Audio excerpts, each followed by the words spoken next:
Today I wanted to speak about or share my thoughts about contrarian approach.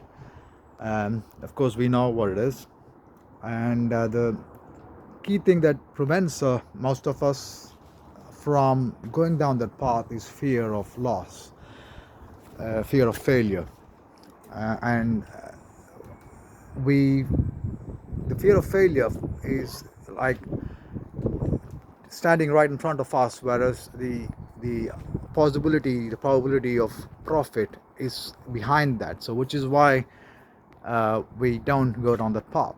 So, what the trick is to try and get the probabilities of profit, the benefit, in front of fear of failure, so that it doesn't stop us.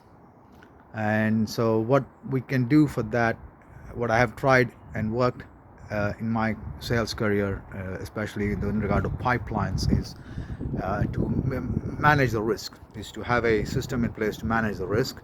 So, which means we have milestones, or points when we turn away from that approach, when we can see that it is not working or it's likely to go down a bad way, and it's turn back. But we go full tilt till then. We don't go in fits and starts. So that's what has worked for me, and so especially in terms of pipeline, when I challenge, for example, prospects. And sometimes what is done, sometimes it is cleared the air that I found that okay, they are not really a prospect, or they're not really a prospect for now. Maybe I should approach them in 6 months and so on. And other times it has actually shown the prospect themselves that they are vacillating or putting off a decision that should be taken now. So it's exactly what it is in other situations as well. So if we have that system in place, okay, we have to, of course, do some research for that. But then, what we do that and have clear milestones, okay, and clear points when we can turn back or push on forward, but then keep going full tilt till there, rather than in fits and starts, hesitant steps.